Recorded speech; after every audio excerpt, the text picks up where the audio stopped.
Well, from our side, our approach to the future of wind technology is to bring IoT technology to the wind industry. We believe there's a huge potential there, both to improve operability of the wind farms that you develop and also to extend the service life of wind farms that are already in operation. And then as you gain data from wind farms in operation, you can also use the same data to do data-driven design to bring down cost of new wind farms in the future.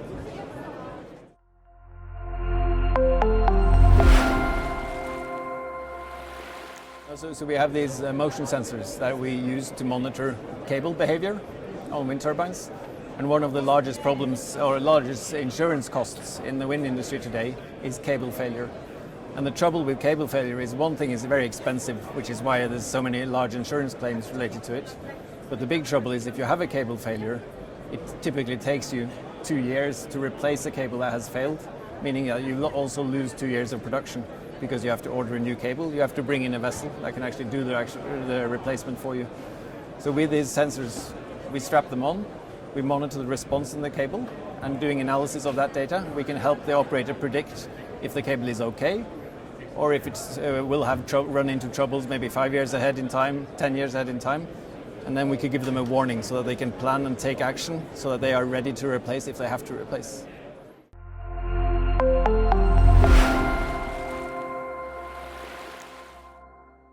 The most immediate value we bring to the market is retrofittable magnetic IoT sensors that are meant to be retrofitted on existing wind turbines.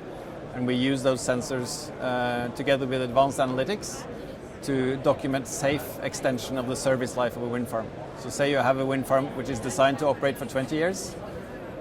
We can use the sensors to document that it's typically safe to operate 10 to 30% longer, meaning that the operator can capitalize their investment over a longer time frame, thereby bringing down the levelized cost of energy for an existing wind farm.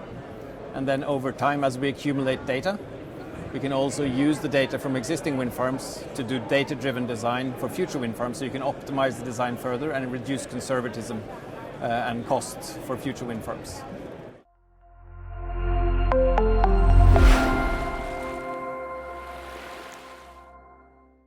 So for operations, typically what we do is we monitor load and we monitor motions on the turbine, and we feed these into algorithms with machine learning algorithms that give you a prediction of what's going to happen ahead in time.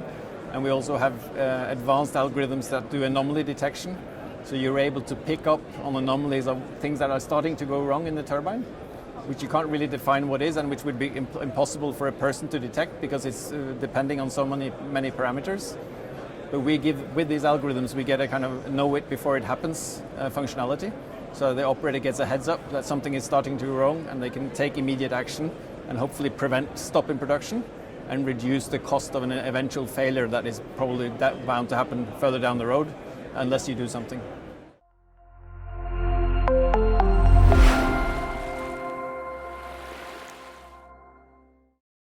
Well, it's not really a challenge, it's more of an opportunity, but we see that the wind industry today is doing very much of the same as oil and gas used to do, coming in with this bespoke specifications for instrumentation on different farms.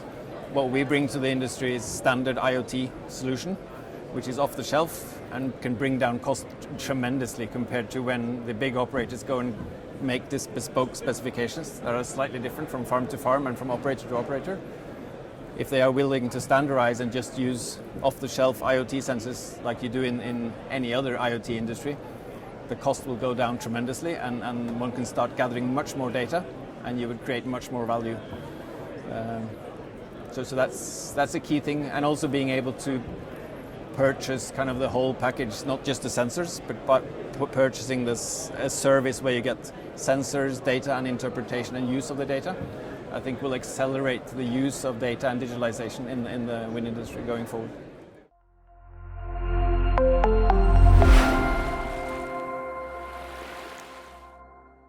Many drivers of the future of offshore wind, many are talking about larger turbines, larger farms, speeding up the design. But all of this actually, data is an enabler to bring down the cost. Data is an enabler to reduce conservatism. Data is an enabler to reduce operational issues during the operational phase by using more and more data. So I think there's a huge So far, all the focus and investment has gone in larger vessel, larger turbines. But there's a huge untapped potential in starting to use more data, both in the design and in the operation, going forward.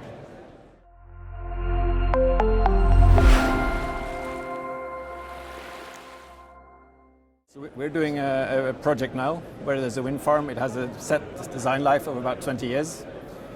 We go in, we instrument a selected number of turbines. So say it's a farm of 100 turbines.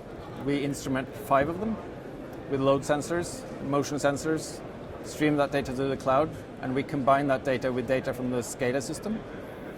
We develop machine learning algorithms. That means that we can, based on the turbines we instrument, on all the other turbines, we can estimate quite accurately the load on the tower on those turbines based on machine learning, just using the wind sensors on those turbines.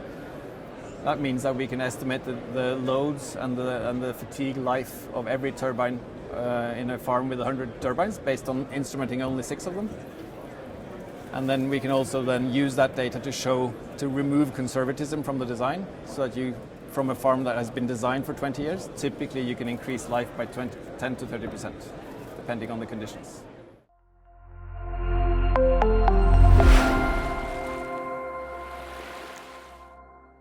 Conference is good. Good to see a lot of people physically and meet people physically again. It's good for us to be able to showcase our technology and show how the sensors actually work. When you talk about IoT sensors, magnetic snap-on sensors, it's a bit blurry to people what it actually means. Here they can come by the stand and they can get a physical, they can touch it and they can play with it, they can put them on themselves and then see that they work. So it's good. It's been good so far.